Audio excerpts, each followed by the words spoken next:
시간 우리에게 주시는 하나님의 말씀은 사도행전 2장 43절로 47절 말씀입니다. 신약성경 189면입니다. 제가 하나님의 말씀을 받들어 읽겠습니다. 사람마다 두려워하는데 사도들로 말미암아 기사와 표적이 많이 나타나나니 믿는 사람이 다 함께 있어 모든 물건을 서로 통용하고 또 재산과 소유를 팔아 각 사람의 필요를 따라 나눠주며 날마다 마음을 같이하여 성전에 모이기를 힘쓰고 집에서 떡을 떼며 기쁨과 순전한 마음으로 음식을 먹고 하나님을 찬미하며 또 온 백성에게 칭송을 받으니 주께서 구원받는 사람을 날마다 더하게 하시니라. 아멘. 네, 우리 샬롬 찬양대 찬양의 은혜를 많이 받았습니다. 네, 이제 드디어 마스크를 벗고 이제 찬양할 수 있는 시대가 열렸습니다. 이제 또 자리에 계신 분들은 아직 마스크를 착용하고 계시는데 또 이 마스크마저 우리가 다 훌훌 벗어버리고 마음껏 찬양하고 또 마음껏 기도하며 또 마음껏 하나님께 영광 돌리는 그러한 복된 믿음의 계절이 또 빠른 시간 안에 다가오게 될 줄로 믿습니다. 마스크를 벗고 찬양케 해주신 우리 하나님께 영광의 박수 한번 드리겠습니다.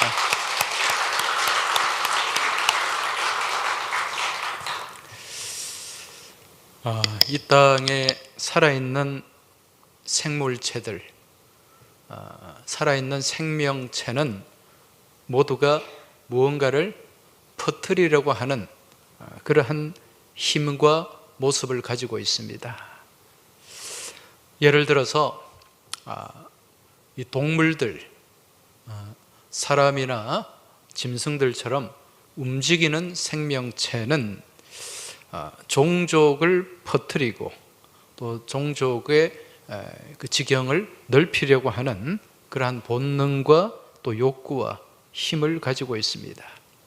그래서 이 동물들은 자신의 종족을 더 많이 퍼뜨리기 위해서 서로 경쟁하고 또 서로 싸우기도 하고 또 심지어는 전쟁을 일으키기도 하는 것입니다. 자, 그렇다면 동물들은 움직일 수가 있기 때문에 그렇다 손 치더라도 식물들은, 이 움직일 수 없는 식물들은 어떻게 그렇게 종족을 번식시키고 또 퍼뜨려 나갈까? 여기에 대해서 이 과학 동화라고 하는 이 잡지가 있죠. 언젠가 여기에 식물의 종족 번식에 관한 그런 재미있는 기사가 실린 적이 있습니다. 이 식물들 또한 이 종족 번식의 본능을 갖고 있다는 거죠. 그래서 식물들은 어떻게 해서 그렇게 종족을 퍼뜨려 나가는가? 첫 번째는 사람이나 짐승을 통해서 종족을 번식시킨다고 합니다. 무슨 얘기인가? 사람이나 이 동물들이 식물의 열매를 먹지 않습니까? 그 열매 가운데 무엇이 담겨 있죠? 씨앗이 담겨 있잖아요. 사과나 복숭아나 감이나 수박이나 참외 같은 그러한 과일들을 이제 사람들이 먹고 짐승들이 먹고 여기저기 다니면서 배설을 하게 됩니다. 짐승들은 그러한 과일들을 먹고 이제 다른 데로 옮겨가서 배설을 하게 되면 그 씨앗이 거기에 심겨지고 또 싹이 올라오게 된다는 거죠. 그럼 사람들은 씨앗을 잘 안 먹는데 잘 안 먹죠. 근데 어쩔 수 없이 먹어야 되는 경우도 있어요. 참외를 먹거나 수박을 먹을 때 알게 모르게 그 씨앗이 몸속으로 들어갑니다. 그 사과 씨앗 같은 복숭아 같은 거는 안 먹지 않습니까? 근데 사람들의 습성이 어떻습니까? 보통 집에서는 그렇지 않습니다만은 야외에서 복숭아를 먹고 사과를 먹고 이제 마지막에 그 씨방이 있는 거기는 남겨 놓잖아요. 그걸 어떻게 그냥 제자리에 톡 던집니까? 보통 남자들 같은 경우는 있는 힘을 다해서 멀리 던집니다. 복숭아도 던지고. 그렇게 던져감을 통해서 또 이 식물들이 그 지경이 넓어지게 되는 거예요. 그러면서 점점 종족 번식의 지경을 넓혀가게 된다는 것입니다. 그 다음에는 스스로 터져가지고 또 종족을 번식하는 경우가 있습니다. 그 대표적인 것이 봉숭아예요. 봉숭아, 또 콩 종류. 콩도 이 껍질이 탁 터져가지고 씨앗이 퍼져나가거든요. 여러분, 봉숭아의 꽃말이 뭡니까? 봉숭아를 영어권에서는 어떻게 부르죠? Touch me not. 무슨 뜻입니까? 나를 건드리지 마세요. 나를 건드리지 마세요. 왜? 손대면 톡 하고 터지는 봉숭아이기 때문에 그렇게 탁 터지면서 씨앗이 어떻게 돼요? 확 퍼져나가는 거죠. 그리고 세 번째는 물결의 흐름을 통해서, 물을 통해서 또 이 종족을 번식시켜 나갑니다. 그 대표적인 것이 수련과 코코넛이라고 해요. 이 수련은 이제 물에서 자라지 않습니까? 그러면서 물에 씨앗을 흘려보내 가지고 그렇게 또 씨앗들이 퍼져나가게 되는 거죠. 코코넛은 주로 바닷가에서 자랍니다. 그래서 이 코코넛 큰 덩어리가 떨어지면 물에 뜬단 말입니다. 그래서 파도에 휩쓸려서 이동해서 또 다른 섬으로, 또 다른 육지로 그렇게 이동이 되어서 거기에 코코넛이 또 자리를 잡게 되고 또 그렇게 자라서 번식을 한다는 거죠. 그 다음에는 바람에 날리는 씨앗이 있습니다. 대표적인 게 민들레 홀씨죠. 단풍나무, 소나무도 마찬가지입니다. 이 씨앗들이 바람에 날려서, 민들레 홀씨가 바람에 날려서 멀리 날아가고, 여러분 단풍나무도 이 프로펠러처럼 뱅뱅 도는 게 있지 않습니까? 그게 바람에 날려서 돌면서 멀리 이동해서 또 그 종족의 영역을 확장하고 또 번식을 한다는 것입니다. 이처럼 생명을 품고서 살아있는 모든 동식물은 한 곳에 머물러 있는 것이 아니라 주변을 향해 퍼져나가는 성질, 생명력을 갖고 있다는 거죠. 그래서 다르게 말씀드리면 살아있는 생명체, 살아있는 것은 모든 것이 다 무슨 힘을 가지고 있다? 퍼져나가는 힘을 가지고 있다는 것입니다. 그런데 여러분, 이 땅 가운데 동물이나 식물이 아님에도 불구하고 살아있는 것이 있습니다. 살아서 퍼져나가는 게 있어요. 그게 무엇일까요?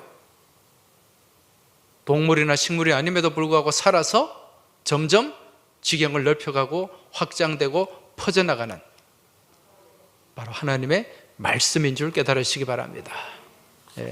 히브리서 4장 12절에 보면 하나님 말씀은 살아있고, 하나님 말씀은 살아있다 그랬어요. 그리고 활력이 있어.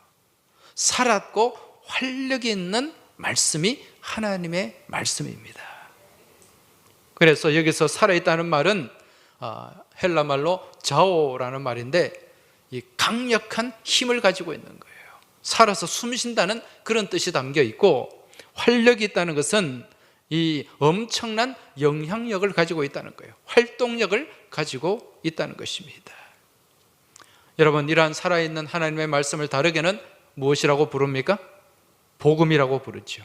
굿 뉴스입니다. 이러한 복음에는 만물을 새롭게 변화시키는 능력이 있고, 또 죽었던 생명체를 살리는 생명력이 있는 줄 믿으시기 바랍니다.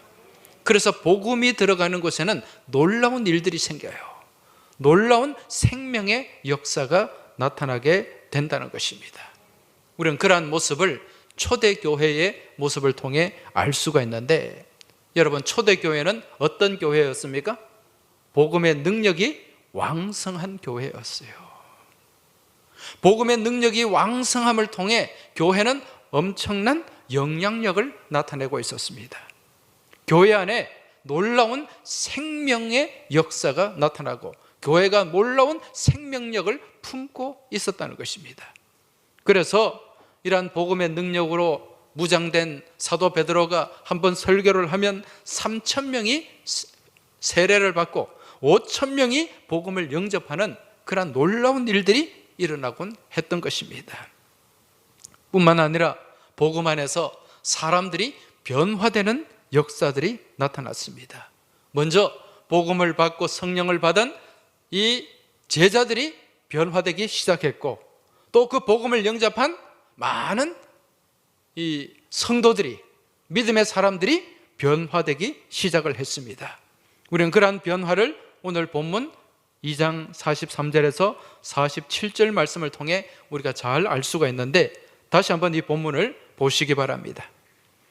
사람마다 두려워하는데 사도들로 말미암아 기사와 표적이 많이 나타나니, 여기서 기사와 표적은, 이 기사는 경이로운 일을 얘기하는 거예요. 헬라 말로 테라스예요. 경이로운 일, 놀라운 일. 표적은 세메이온, 사인이라 그랬죠. 뭔가 하나님의 뜻과 메시지를 보여주는 그러한 놀라운 사인들이 많이 나타나기 시작했다.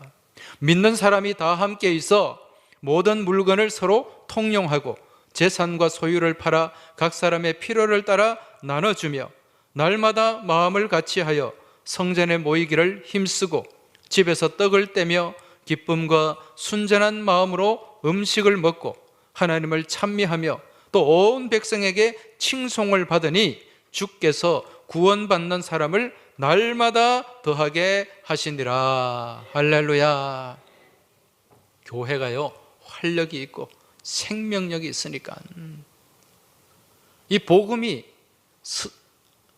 우리가 굳이 복음을 가서 예수 믿으세요 전하지 않아도 교회의 선한 영향력을 통해서 많은 사람들이 주님께로 돌아오는 그러한 믿음의 역사가 나타났다는 거죠. 이게 교회의 선한 영향인 줄 믿고 깨달으시기 바랍니다. 지금 본문을 보면 성도들이 자신의 가진 것을 서로 내어놓았어요. 서로 유무상통했습니다. 그러면서 교회를 아름답고 건강하게 세워갑니다. 이게 초대교회, 예루살렘 교회가 시작되던 때의 모습입니다. 그리고 또 오늘 본문 말씀을 통해 알 수 있는 것은 이 초대교회의 대표적인 모습이 세상이 두려워하는 모습이었어요. 세상이 두려워하는 모습. 오늘 본문 43절 서두에 보면 사람마다 두려워하는데, 세상 사람들이 두려워했다는 거예요. 세상 사람들이 어디를 바라보고, 누구를 바라보고? 교회를 바라보고 그리스도인을 바라보면서. 여기서 두려워한다는 말은 푸호보스라는 헬라 말인데, 이 말은요 남편에 대한 공경심을 얘기하는 거예요. 여러분, 우리가 어떤 누군가를 굉장히 공경하고 존경하면은 알게 모르게 마음에 두려운 마음이 생기죠, 그죠? 이 두려운 마음이라는 것은 어떤 공포심이라기보다는 함부로 하지 못하는 그런 두려움을 얘기하는 거예요. 다르게는 경외심이라 그러죠. 경외심. 세상이 교회를 향한 경외심을 갖고 있었다는 것입니다. 세상이 교회를 함부로 바라보지 못했고, 세상 사람들이 그리스도인을 함부로 바라보고 함부로 대하지 못했다는 것입니다. 자, 그렇다면 어떻게 해서 교회가 이런 위엄을 갖게 되었을까? 무엇 때문일까요? 그 당시 초대교회에 모인 사람들이 세상의 권력을 가지고 있고 많은 재력을 가지고 있고 또 세상에서 많은 어떤 영향력을 가진 사람들이었기 때문에 과연 그럴까요? 전혀 그렇지 않습니다. 당시에 교회가 큰 건물을 지어놓고 웅장한 교회였기 때문에, 그리고 거기에 모인 사람들이 엄청난 그런 돈을 가지고 재력이 있었기 때문에 그렇지 않다는 거예요. 사실 초대교회는 이런 모습과는 전혀 거리가 없었습니다. 잘 아시다시피 당시 초대교회를 이끌었던 지도자들은 예수님의 제자들이었습니다. 여러분, 제자들의 면면을 보세요. 어떻습니까? 제대로 배운 사람이 있습니까? 거기에? 많이 가진 사람이 있었습니까? 다 못 배우고 가난한 사람들이었어요. 권력과 재력과는 전혀 거리가 없었습니다. 그리고 그 교회에 모인 교인들은 또 어떻습니까? 권력 있는 사람들이었습니까? 부자들이었습니까? 힘 있는 사람들이었습니까? 전혀 그렇지 않다는 거죠. 이들 또한 못 배우고 가난하고 병들고 힘든 사람들이었어요. 이러한 사람들이 초대교회 공동체의 주류를 이루고 있었다는 것입니다. 이들에게 무슨 권력이 있겠으며 무슨 재력이 있겠습니까? 그런데 왜 세상 사람들이 이렇게 이런 사람들이 모인 교회를 두려워했을까? 경외했을까? 그 이유를 우리는 사도행전 2장 42절 말씀, 이 말씀을 통해 우리가 알 수가 있습니다. 말씀을 다시 보시면 그들이 사도의 가르침을 받아 서로 교제하며 떡을 떼며 오로지 기도하기를 힘쓰니라. 할렐루야. 자, 그들이 사도의 가르침을 받아 서로 교제하고 떡을 떼며 오로지 기도하기를 힘쓰니라. 여러분, 이 당시에 사도들이 교우들을 가르쳤습니다. 지금도 마찬가지입니다. 여러분, 무엇을 가르쳤을까요? 하나님 말씀을 가르쳤죠. 말씀을 전했죠. 그 말씀을 받아서 그 말씀대로 삶을 살아냈다는 것입니다. 말씀대로 서로 교제하고 말씀대로 서로 나누고 베풀고 말씀대로 기도하며 하나님을 예배하는 그런 삶을 살았다는 거죠. 여러분, 하나님 말씀에 권세가 있는 줄 믿으십니까? 하나님 말씀에 능력이 있는 줄 믿으십니까? 그렇다면 하나님 말씀대로 믿음의 삶을 살아내시길 주의 이름으로 축원합니다. 제발 내 생각, 내 경험, 내 지식, 내 주장 앞세우지 마시기 바랍니다. 말씀을 앞세우시기 바랍니다. 말씀 앞에 엎드리시기 바랍니다. 말씀을 신뢰하고 믿음으로 나아가시길 주의 이름으로 축원합니다. 그러면 무엇이 일어나는가? 변화가 일어나요. 말씀이 내 삶에 들어와서 내 심령 가운데 들어와서 내 삶을 지배하고 나를 이끌어가고 나를 주장하고 나를 세워나갈 때 여러분, 그 말씀의 능력 안에서 놀라운 변화의 능력이 일어나게 되고 나타나게 되는 줄 믿으시기 바랍니다. 말씀이 우리 삶을 지배하면 세상이 교회를 두려워합니다. 세상이 그리스도인을 함부로 대하지 못합니다. 여러분, 이 믿음 안에서 말씀 중심의 믿음의 삶을 살아가시길 주의 이름으로 축원합니다. 자, 이러한 말씀 중심의 삶의 모습, 그 모습을 또 44절, 47절에서 구체적으로 보여주고 있는데, 다시 한번 보시면 믿는 사람이 다 함께 있어 모든 물건을 서로 통용하고 또 재산과 소유를 팔아 각 사람의 필요를 따라 나눠주며 날마다 마음을 같이하여 성전에 모이기를 힘쓰고 집에서 떡을 떼며 기쁨과 순전한 마음으로 음식을 먹고 하나님을 찬미하며 또 온 백성에게 칭송을 받으니 주께서 구원받는 사람을 날마다 더하게 하시니라. 아멘. 여러분, 오늘 이 말씀을 통해 우리가 알 수 있는 것은 하나님의 말씀이 지배하는 능력 있는 초대교회는 서로 가진 것을 통용하는 교회였습니다. 통용하는 교회. 여러분, 이 통용이라는 말이 무슨 뜻입니까? 서로 융통하는 것. 그렇죠. 서로 아낌없이 나누는 모습. 원문에 보면 헬라 말로 코이노스라는 말로 기록이 되어 있어요. 코이노스. 여러분, 이 말과 같은 의미가 뭐냐? 코이노니아예요. 코이노니아. 코이노니아는요, 아낌없이 나누고 통용하고 베풀고 섬기는 공동체의 교제의 모습을 얘기하는 것입니다. 이걸 성도의 교제다, 그렇게 얘기를 하는 거죠. 다시 다르게 말씀드리면 네 것, 내 것 없이 서로 베풀고 나누는 공동체입니다. 여러분, 다 사람들은 자기 게 있잖아요, 그죠? 내게 있어요, 내게. 그런데 이처럼 서로 가진 것을 아낌없이 나누고 베푸는 것, 어떤 관계일 때 이게 가능할까요? 내가 가진 것을 아낌없이 나누고 베풀고, 어떤 관계일 때? 가족 관계일 때, 형제 관계일 때, 가족이고 형제 자매 관계일 때 내가 가진 것을 나누고 베풀어도 아깝지가 않아요. 기분이 좋단 말입니다. 얼마 전에 제가 그 유튜브 채널로 이제 다큐멘터리를 하나 봤어요. 네. 저희 집에는 TV가 없어가지고 TV가 없는 지가 오래됐기 때문에 뭐 TV는 볼 수 없고 이제 유튜브에 이렇게 다큐멘터리 그런 어떤 휴먼 드라마 그런 걸 이렇게 제가 자주 가끔씩 보는데 그 사람과 사람들인가 하던 그런 프로예요. 거기에 보니까 충청도 저기 보령에 그 섬이 하나 있더라고요. 그 섬의 이름이 호도예요. 호도. 그런데 그 호도라는 섬에 5남매가 모여서 살더라고요. 5남매. 그 이제 젊을 때는 각각 또 도시로 이렇게 흩어져 살다가 다시 이제 그 섬에 어릴 때 자랐던 그 섬에 5남매가 다 모여가지고 이제 각자 그렇게 삶을 살고 서로 또 형제들이 협력하고 그런 모습들이 있는데 거기에 보니까 제일 맞이 큰 오빠가 69세예요. 69세인데 이분이 이제 평생 그 섬을 지키면서 거기에 또 고기도 잡고 배를 타고 다니면서 그렇게 일을 하셨더라고요. 보니까 이분이 아침에 일찍 나가서 그물을 내려놓은 그 그물을 걷어 올리더라고요.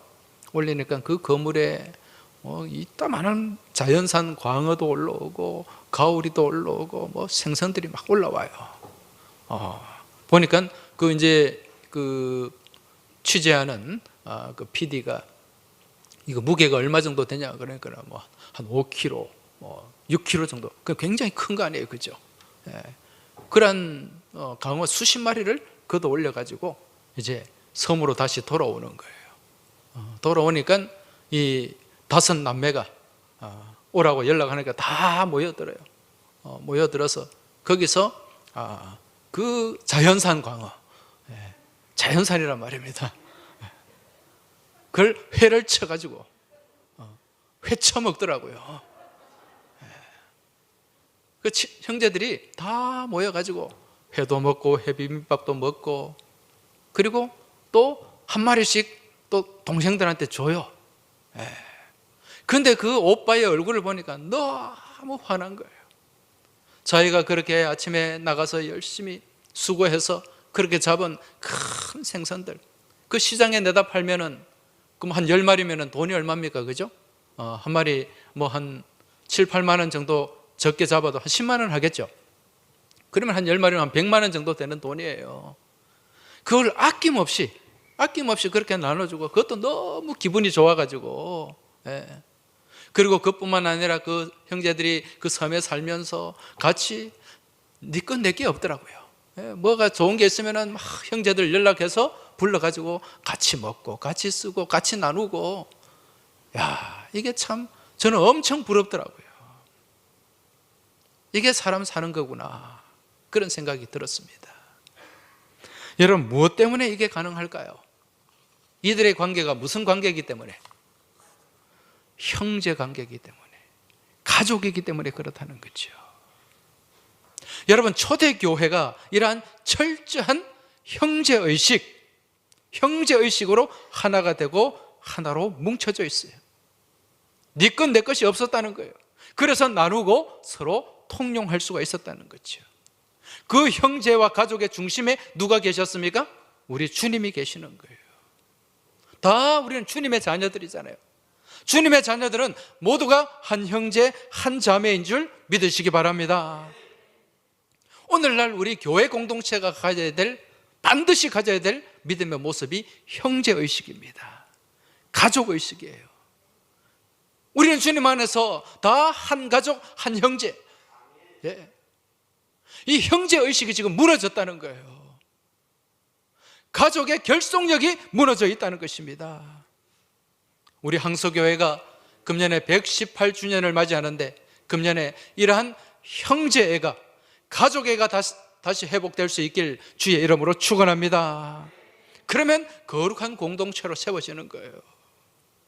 다시 말하면 우리가 남이가 여러분 우리가 남입니까? 남이 아니죠. 다 믿음의 형제요 한 아버지 하나님을 모신 믿음의 자매요 믿음의 가족인 줄 믿으시기 바랍니다. 자, 그럼 우리 옆에 계신 분들에게 좀 말씀해 주시기 바랍니다. 옆에 계신 분들에게 우리가 남이가, 그 두 사람 보면서 해요. 보면서 남 같아. 뭐 앞뒤야 부부니까 남이 아니겠지만은 요 앞뒤에 반주자 지휘자, 반주자, 다시 한번 얼굴을 보고 우리가 남이가 싸우지 말고 다시 한번 우리 전부 다 우리가 남이가 이제 네, 우리는 뭡니까? 주 안에서 한 가족입니다. 다시 한번 말씀해 주세요. 우리는 주 안에서 한 가족입니다. 네, 한 가족이요, 한 형제요, 한 자매인 줄 믿으시기 바랍니다. 네. 자, 이러한 형제에서 이제 철저하게 나누고 베푸는 삶을 살았다는 거죠. 그래서 초대교회는 사랑으로 하나가 된 공동체였어요. 사랑이 있는 공동체였다는 거죠. 여러분, 나누고 베푸는데 사랑이 없으면 가능합니까? 아무리 형제라도 자매라도 서로 원수되는 경우도 있어요. 그게 무엇이 식었기 때문에? 사랑이 식었기 때문에 그런 거예요. 여러분, 우리 교회 공동체는 사랑의 공동체인 줄 깨달으시기 바랍니다. 우리 중심에 누가 계시기 때문에? 사랑의 주님이 계시기 때문에. 사랑의 주님이, 우리 주님이 십자가에 지기까지 몸 찢고 피 흘려서 우리를 사랑하신 줄 믿으시기 바랍니다. 내가 너희를 사랑한 것 같이 너희도 서로 사랑하라. 주님의 명령입니다. 할렐루야. 우리 교회가 사랑의 공동체가 될 수 있길 주의 이름으로 축원합니다. 여러분, 이 사랑은 나누면 뭐가 됩니까? 배가 되고, 근심과 고통은 나누면 반으로 줄어들게 됩니다. 사랑을 나누시길 주의 이름으로 축원합니다. 사랑은 참으로 나누는 것. 사랑은 참으로 나누는 것, 더 가지지 않는 것. 이상하다 동전 한 입, 움켜잡으면 없어지고 쓰고 빌려주면 풍성해져 땅 위에 가득 차네. 사랑은 참으로 나누는 것. 사랑은 참으로 더 가지지 않는 것. 여러분, 사랑을 나눌 때 더 풍성해지는 줄 믿으시기 바랍니다. 움켜잡으면 움켜잡을수록 더 적어져요. 그러나 손을 펼수록 더 많아지게 되는 거죠. 여러분, 우리 이웃들, 우리 교우들, 우리 믿음의 가족들 가운데 사랑으로 다가가서 손을 펼치시길 주의 이름으로 축원합니다. 그리고 우리 하나님 앞에 사랑으로 나아가시길 바랍니다. 하나님 앞에 사랑으로 손을 펼치시길 바랍니다. 하나님 앞에 복을 받기 원하십니까? 하나님께서 주시는 은혜를 더 크게 받길 원하십니까? 그럼 주님 앞에 손을 펼치세요. 내가 가지고 있는 것, 내가 소유하고 있는 것, 이거 아까워가지고 헌금도 제대로 못하고 감사도 제대로 못하고 하나님 앞에 전혀 인색하게 드리지도 못하면서 하나님한테 이거 주세요, 저거 주세요. 여러분, 그거 안 됩니다. 먼저 하나님 앞에 손을 펼치시길 주의 이름으로 축원합니다.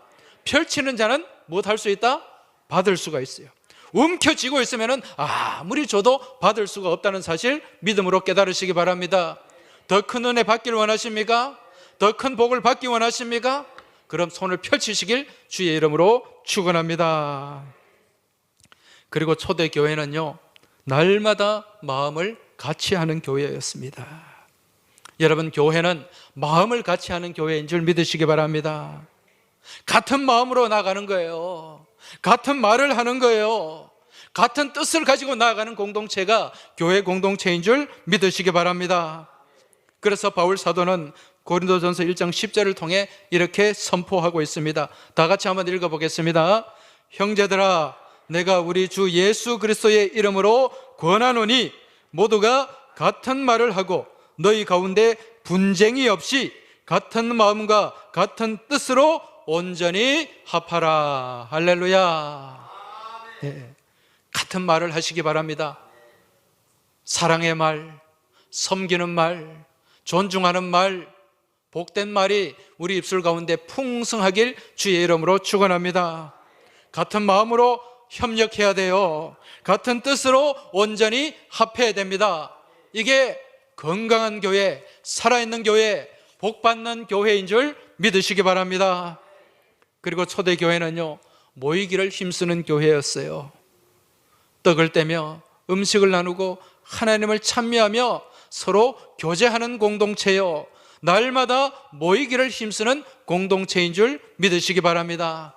그러기 위해서는 교회는 모이는 데 힘써야 됩니다. 여러분, 은혜 받길 원하십니까? 모이기에 힘쓰시기 바랍니다. 에클레시아, 교회라는 헬라어가 에클레시아잖아요. 에클레시아라는 말이 부름받은 사람들의 모임이에요. 부름받은 사람들의 공동체입니다. 여러분, 교회는 모일 때 힘이 생깁니다. 모일 때 능력 있는 공동체가 됩니다. 모일 때 놀라운 은혜를 경험하게 되는 줄 믿으시기 바랍니다. 제가 자주 말씀드리죠. 교회는 무엇과 같은 곳이다? 아궁이와 같은 곳이다. 여러분, 옛날에 다 집집마다 아궁이가 있었잖아요. 도시에서도 아궁이에 불을 뗐고 시골에서도 아궁이에 불을 뗐습니다. 여러분, 아궁이에 많은 장작들이 거기에 들어가서 불이 붙으면 얼마나 뜨겁게 탑니까? 그렇게 아궁이가 뜨겁게 타오르면 밥도 할 수 있고 물도 끓일 수 있고 새죽도 끓일 수 있고 또 구들장도 데펴서 온 가족이 따뜻하게 그 방에서 추위를 이기며 살아갈 수가 있습니다. 여러분, 아궁이 안에 무엇이 모여야 됩니까? 장작이 모여야 돼요. 교회 안에, 교회는 큰 아궁이입니다. 여기에 무엇이 모여야 된다고요? 장작들이 모여서 성령의 불이 붙어야 되는 줄 믿으시기 바랍니다. 불이 붙을 때 능력이 나타나게 됩니다. 불이 붙을 때 놀라운 역사가 일어나게 됩니다. 그러기 위해서는 모여야 됩니다. 여러분, 모이기에 힘쓰시길 주의 이름으로 축원합니다. 초대교회가 이처럼 서로 모이기를 힘쓰고 말씀대로 말씀에 순종하며 말씀에 순복하며 말씀 붙잡고 살았더니 말씀에 능력 있는 교회가 되었어요. 그리고 세상 가운데 무엇을 받게 되었다? 칭송을 받게 되었다는 것입니다. 여러분, 오늘날 우리 교회가 세상 가운데서 믿지 않는 사람들에게 칭송받는 교회가 될 수 있길 주의 이름으로 축원합니다.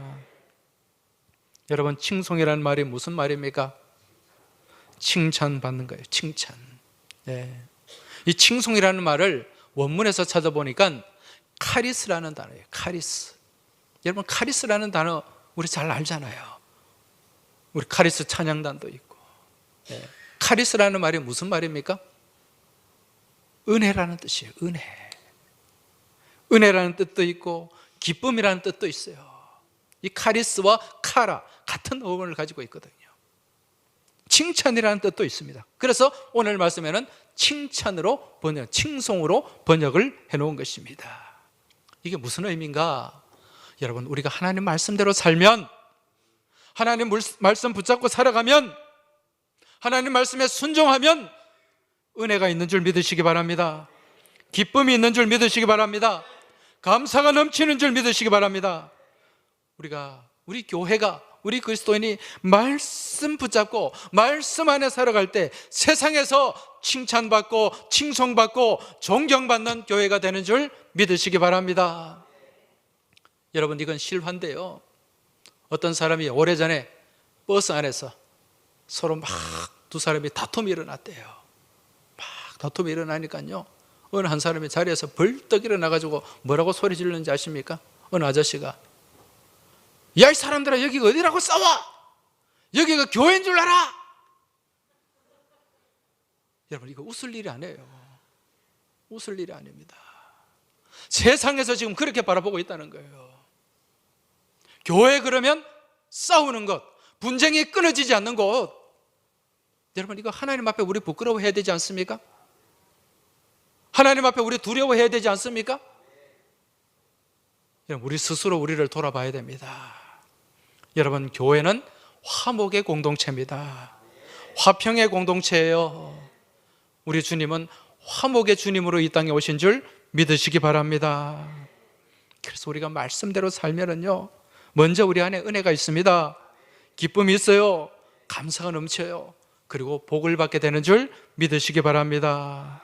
바라기는 금년 안에 우리 교회 모든 믿음의 권속들이 하나님 말씀대로 살아가면서, 말씀 붙잡고 살아가면서 기쁨이 넘치고 감사가 넘치고 은혜가 풍성하고 세상 가운데서 칭송받고 존경받는 교회와 우리 그리스도인의 모습이 될 수 있길 주의 이름으로 축원합니다. 여러분, 오늘이 무슨 날이죠? 우리 교회 창립 기념주일이에요. 우리 항서교회는 한국교회의 초대교회입니다. 우리 부산 항구 서쪽의 어머니 교회입니다. 우리 교회가 지금 118년의 역사를 이어오면서 부산에 선한 영향을 나타냈습니다. 우리 교회가 칭송받는 교회였어요. 여러분, 그 일제강점기에 어둡고 소망 없는 그 시대에 민족의 소망의 등불이 되었고요. 6.25 전쟁 가운데 정말 백성들이 낙심하고 낙담하고 절망 가운데 놓여져 있을 때, 많은 피난민들이 오갈 데가 없을 때 우리 교회가 문을 열어서 그분들을 수용했고 머물게 했고, 그리고 기도하게 했고 하나님 가까이 나아가게 길을 열어주었습니다. 그리고 50년대부터 60년대부터 우리 항서교회를 통해서 또 많은 학교들이 세워져서 여러분, 이 부산 지역에 많은 인재들을 길러냈단 말입니다. 부산의 선한 영향을 나타내는 칭송받는 교회, 소금과 빛과 같은 교회가 우리 항서교회인 줄 믿으시기 바랍니다. 지난해 4월 달에 그 경기도 분당에, 성남 분당에 분당 우리 교회라는 교회가 있어요. 그 교회가 몇만 명이 모이는 교회인데, 거기 있는 교회들을 29개로 나누어서 그 교인들을 파송을 했어요. 교회 29개 교회를 개척했단 말입니다. 이 모습이 한국 교회에 엄청난 충격을 주었습니다. 다르게 말씀드리면 선한 영향을 나타냈다는 거죠. 그로 인해서 세상으로부터도 칭송받고 또 주변의 교회로부터 칭송을 받았어요. 이 다 교회가 그 개교의 성장만 추구하고, 그리고 대형교회 메가처치를 꿈꾸면서 그렇게 건물을 크게 짓고 막 그렇게 하는데, 이 교회는 그렇게 큰 건물도 짓지 않았어요. 그 학교 강당을 쓰거든요. 그러면서 그 모인 교인들을 또 여러 곳에 분산해가지고 그렇게 29개 교회를 개척하고 또 부목사님들을 거기에 파송했단 말입니다. 엄청난 선한 영향을 미쳤죠. 그래서 세상으로부터, 세상 언론으로부터도 많은 칭송을 받았습니다. 여러분, 교회가 이렇게 할 때 살아나게 되고 세상 가운데 선한 영향을 미치게 되고 또 사람들로부터 칭송받게 되는 줄 믿으시기 바랍니다. 그런데요, 이미 우리 교회는 87년 전부터 이런 일들을 감당해 왔습니다. 우리 교회가 지금까지 6개의 교회를 분립했어요. 개척했다는 거예요. 개척도 하고 교회 분립도 시켜주고.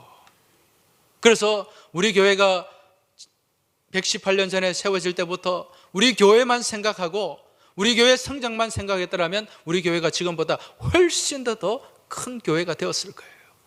그렇지 않았다는 거죠. 어느 정도 규모가 되면 멀리서 오는 교인들 또 살림을 내주고 또 교회를 개척하고 그런 역사를 이어왔습니다. 1936년에 항남교회를 개척해서 살림을 떼주었어요. 1938년에 감천교회를 개척해서 살림을 떼주었어요. 1951년에 신성교회를 개척해서 살림을 떼주었어요. 1951년에 신광교회를 개척해서 살림을 떼주었어요. 그리고 1952년에 신암교회를 개척해서 살림을 떼주었습니다. 지금 그 교회들이 다 지금 우리 옆에 교회 신광교회, 우리 교회만큼 사이즈가 되지 않습니까? 항남교회도 이 인근에 있어요. 감천교회도 감천에 가면 있습니다. 그리고 또 우리 교회 김수영 권사님이 1962년에 이 감전동에 240평의 땅을 헌납하고 또 헌금을 해가지고 교회를 시작할 수 있도록 터를 마련을 했습니다. 그 교회가 지금 감전동에 있는 감전교회예요. 여러분, 우리 항서교회를 통해서 이러한 선한 역사들이 지금까지 이어오고 있습니다. 여기에 대해서 여러분 영적 자긍심을 가지시길 주의 이름으로 축원합니다. 우리 신앙의 선배들은 이처럼 칭송받는 일들을 많이 감당했습니다. 오늘 우리들 또한 이러한 칭송의 발자취를 이어서 우리 항서교회를 더욱더 이 지역과 이 시대 가운데서 칭송받는 교회로 세워가야 될 줄 믿습니다. 그러기 위해서는 우리가 무엇을 붙잡아야 된다? 말씀을 붙잡아야 돼요. 무엇에 순종해야 된다? 말씀에 순종해야 돼요. 말씀 붙잡고 말씀에 순종하면서 서로 사랑하고 서로 나누고 서로 섬기고 서로 협력할 때 우리 교회가 더욱더 건강한 120년, 130년, 150년의 역사를 써내려가게 되고 세상과 사람들 가운데서 칭송받는 교회로 세워지게 될 줄 믿습니다. 기도드리겠습니다. 하나님 아버지, 감사합니다. 초대교회가 아무런 능력 없는 사람들이 모여들었음에도 불구하고 하나님 말씀 붙잡고 말씀 의지하고 말씀에 순복하며 믿음으로 나아갔을 때 그들에게 놀라운 능력이 주어지게 되고 교회와 그리스도인을 통해 놀라운 역사들이 나타나게 된 것을 저희들이 목도하게 됩니다. 아버지 하나님, 이러한 믿음의 역사가 이 땅 가운데 초대교회로 세워져서 지금까지 역사를 이어온 우리 항서교회 안에 이루어지게 하여 주시옵소서. 우리 항서교회가 세상 가운데 또 믿지 않는 사람들 가운데 칭송받는 교회가 되게 하시고 또 선한 믿음의 역사를 일구어가며 하나님 기쁨이 되고 하나님 영광 돌리게 하여 주시옵소서. 우리 주님 예수 그리스도 이름으로 기도하옵나이다. 아멘.